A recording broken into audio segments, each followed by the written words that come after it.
ఉషోదయం ప్రేమించు కాపరి ఉషా కిరణాలు ఉదయకాలపు వాక్య ధ్యానమునకు మిమ్మల్ని ఆహ్వానిస్తున్నాం. ప్రార్థనతో ఈ ఉదయకాలమున దేవుని వాక్యాలకి వెళ్దాం. మమ్మల్ని మిక్కిలిగా ప్రేమిస్తున్న పరలోకపు తండ్రి, ఈ ఉదయకాల సమయానికై వందనములు చెల్లించుకుంటున్నాం. ప్రభువా, మాకు నీవిచ్చిన ఈ దినము కొరకు వందనాలు చెల్లించుకుంటున్నాం. ఈ దినమంతట్లో నాయన నీ కృపను మాకు అనుగ్రహించండి. ఈ ఉదయకాల సమయంలో నాతోనూ కార్యక్రమం వీక్షిస్తున్న ప్రతి ఒక్కరితోనూ మాట్లాడి ఆశీర్వదించమని యేసు పరిశుద్ధ నామమున అడిగి వేడుకుంటున్నాను పరమ తండ్రి, ఆమేన్. ఈ ఉదయకాలపు ధ్యానమునకైన వాక్య భాగము ఇర్మియా గ్రంథము 18వ అధ్యాయము 5వ వచనం నుండి 7వ వచనం వరకు చదువుకుందాం. అంతటా యెహోవా వాక్కు నాకు ప్రత్యక్షమై ఈలాగు సెలవిచ్చెను, ఇశ్రాయేలు వారలారా, ఈ కుమ్మరి మంటికి చేసినట్లు నేను మీకు చేయలేనా? ఇదే యెహోవా వాక్కు. జిగటమన్ను కుమ్మరి చేతిలో ఉన్నట్టుగా ఇశ్రాయేలు వారలారా, మీరు నా చేతిలో ఉన్నారు. దాన్ని పెళ్ళగింతుననియు విరగొట్టుదుననియు నశింపజేయుదుననియు ఏదో ఒక జనమును గూర్చి కానీ రాజ్యమును గూర్చి కానీ నేను చెప్పి ఉండగా, ప్రవక్త అయిన ఇర్మియాతో ప్రభు మాట్లాడుచు ఒక కార్యమును చెప్పడం ఇక్కడ చూడగలము. ఆయనను కుమ్మరి ఇంటికి వెళ్ళమన్నాడు. కుమ్మరివాడు తన యొక్క సారి పైన పని చేస్తుంటే అతని చేతిలో ఉన్న మట్టి జారి అతని చేతిలో ఉన్న చేస్తున్న పాత్ర ఇరిగిపోయినప్పుడు మరలా దానిని తనకు ఇష్టం వచ్చిన రీతిగా మరి ఒక పాత్రగా సిద్ధపరచుకునే ఒక దృశ్యాన్ని ఆయన ముందు ఉంచి యెహోవా ప్రవక్త అయిన ఇర్మియాతో చెప్పుచున్న మాట, నేను ఇశ్రాయేలీలకు ఇలాగూ చెయ్యలేనా? కుమ్మరివాడి చేతిలో ఉన్న జిగట మన్నును ఎలాగ అతడు ఇష్టం వచ్చిన రీతిగా పాడైపోయింది లేకపోతే ఇరిగిపోయిన దాన్ని మరలా బాగు చేసుకుంటున్నాడో, నేను అలాగూ ఇశ్రాయేలీలను చేయలేనా అన్న ప్రశ్నను ప్రవక్త ముందు ఉంచడం చూడగలము. కొన్నిసార్లు మన జీవితంలో సమస్యలు వస్తూ ఉంటాయి, పోరాటాలు వస్తుంటాయి. అంతవరకు మనతో పాటు ఉన్న వాళ్ళు మనల్ని నిర్లక్ష్యపరిచి నీ జీవితము ఇంకా ఎవ్వరికి ఉపయోగము లేదు అన్న ఒక స్థితి నీకు అనిపిస్తూ ఉంటుంది. కానీ ప్రభు నిన్ను ప్రేమిస్తున్నాడు, తనకు ఇష్టమైన రీతిగా నిన్ను మార్చుకునేదానికి ఆయన ప్రతి క్షణము నీతో పాటు ఉన్నాడు అని జ్ఞాపకం చేసుకోవాల్సిన వ్యక్తిగా నీవు ఉన్నావు. జిగటమన్ను పాడైపోయిందని కుమ్మరివాడు ఎలాగ పడవేయకుండా దానితో మరి ఒక పాత్రను చేసుకున్నాడో, అలాగనే నీ జీవితము పాడైపోయినది. సమస్యలతో నేను సతమతమైపోతున్నాను, నేను కృంగిపోతున్నాను, ఎవ్వరికి నేను ప్రయోజనం లేను అని అనుకుంటున్నావేమో. లేక పాపము చేత దేవుని కృపను పోగొట్టుకున్నాను, ఇంకా దేవుని కొరకు నేను నిలబడలేను అనుకొని నీ జీవితంలో కృంగిన వ్యక్తిగా ఉన్నావేమో.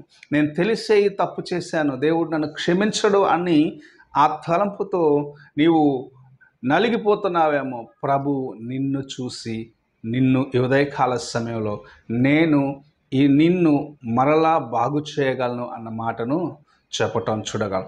ఈ కుమ్మరివాడు జిగట మన్నుకు చేసిన రీతిగా నేను నీకు చేయలేనా అని ప్రభు చెప్పటం చూడగలము.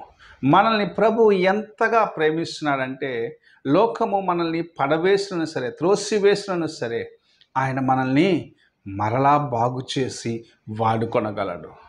లోకము మనల్ని నిర్లక్ష్యపరచునను సరే, లోకము మనం ఎందుకు పనికిరాని వారమని త్రోసివేసినను సరే, ఆయన నిన్ను బాగు చేసి వాడుకుండే దేవుడనై నేనున్నాను అని ఈ ఉదయకాల సమయంలో మనతో మాట్లాడుచూ ఉన్నాడు.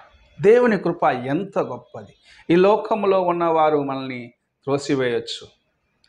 నీవు చేసిన కార్యములను బట్టి ఇంకా నాకు ఏ ఆశీర్వాదం లేదు, నేను అనేకులకు హానికరమైన జీవితాన్ని జీవించాను, లేకపోతే అనేకులు దుఃఖపరిచే జీవితాన్ని జీవించాను, ఎవరు నన్ను క్షమించరు, ఎవరికి నేను ప్రయోజనం లేను అనుకుంటున్నావేమో. కానీ నిన్ను కూడా ప్రభు బాగు చేసి వాడుకొనగలడు.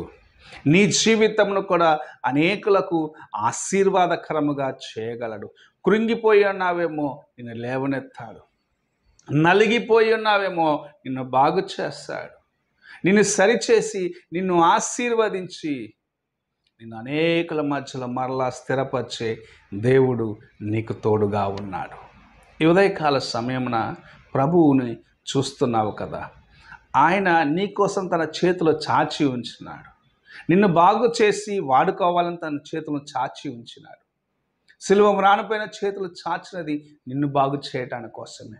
లోకముని నిర్లక్ష్యపరచవచ్చు, లోకములో వారు నిన్ను త్రోసివేయచ్చు. అయితే నిన్ను ప్రేమించిన ప్రభు, నిన్ను బాగు చేయాలని ఆశిస్తున్న తండ్రి నీ జీవితాన్ని మార్చి నీ జీవితంలో విలువను చేర్చేదానికి ఆయన నీ ప్రక్కనే ఉన్నాడు. విలువలేని నీ జీవితమును, పనికిరాని నీ జీవితమును ఆయన విలువనిచ్చేవాడిగా, నీకు విలువనిచ్చి నిన్ను ఉన్నత శ్రేణికి హెచ్చించాలన్నదే దేవుని యొక్క ఉద్దేశమై ఉంటుంది. బాగు చేసి వాడుకోవాలన్నదే దేవుని యొక్క ఉద్దేశమై ఉంటుంది. నువ్వెటువంటి స్థితిలో ఉన్నాను, ప్రభు నిన్ను చూస్తున్నాడు, నిన్ను ప్రేమిస్తున్నాడు. ఆయన ప్రేమ నీకు శాశ్వతమైనదని జ్ఞాపకం చేస్తూ ఉన్నాడు. ఈ ఉదయకాలమున నీవు ఎలాగున్నావో ఒక్కసారి నీ హృదయాన్ని పరీక్షించుకో. లోకము నిన్ను నిర్లక్ష్యపరిచినదేమో, నీ బంధువులు నిన్ను త్రోసివేసినారేమో, నీ కుటుంబ సభ్యులు నిన్ను హేళన చేసినారేమో. ప్రభు నిన్ను ప్రేమిస్తూ ఉన్నాడు. నీవు నలిగిపోయి ఉన్నావేమో, నీవు విరిగిపోయి ఉన్నావేమో, ఎవ్వరికి ప్రయోజనం లేవనుకుంటున్నావేమో, నిన్ను బాగు చేసి వాడుకునేదానికి నేనున్నాను అని ప్రభు ఉదయకాల సమయంలో నీతో మాట్లాడచ్చు. నేను ఉన్నాను అని చెప్పే ఒక అభయమిచ్చే దేవుడు నీ ప్రక్కనే ఉన్నాడని నీవు ప్రతి క్షణము గుర్తుపెట్టుకోవాలని ప్రభు నీతో మాట్లాడుచు. ఆయన నిన్ను బలపరుస్తాడు, ఆయన నిన్ను లేవనెత్తాడు, ఆయన నిన్ను ఆశీర్వదిస్తాడు.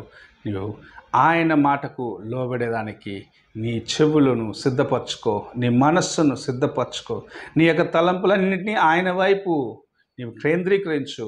అప్పుడు ఆయన యొక్క ఆశీర్వాదాన్ని చూడగలవు. ప్రార్థన చేసుకున్నాం. పరిశుద్ధుడు అయిన యేసయ్య, మా ముందు నీ ఉంచిన నీ వాక్యము కొరకు వందనములు. అవును తండ్రి, మేము నలిగిపోయిన స్థితిలో, ఎవరికి ప్రయోజనం లేని స్థితిలో ఉన్నామనుకుంటున్నాము, కానీ మమ్మల్ని ప్రేమించి బాగు చేసే దేవుడిగా నీవు ఉన్నావు. మా బలహీనతలు చూడవు, మా యొక్క అవిధేయతలు చూడవు, మమ్మల్ని ప్రేమిస్తున్నావు.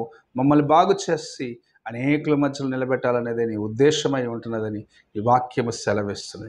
అలాగ నాయన నీకు నాయన మమ్మల్ని అప్పగించుకునే కృపను దయచేయమని, నీ వైపు చూసే కృపను దయచేయమని, ఇంకా ఎందుకు పనికిరాము అన్న తలంపు నుంచి బయటకు వచ్చేదానికి సహాయము చేయమని యేసు పరిశుద్ధ నామమున అడిగి వేడుకుంటున్నాను పరమ తండ్రి.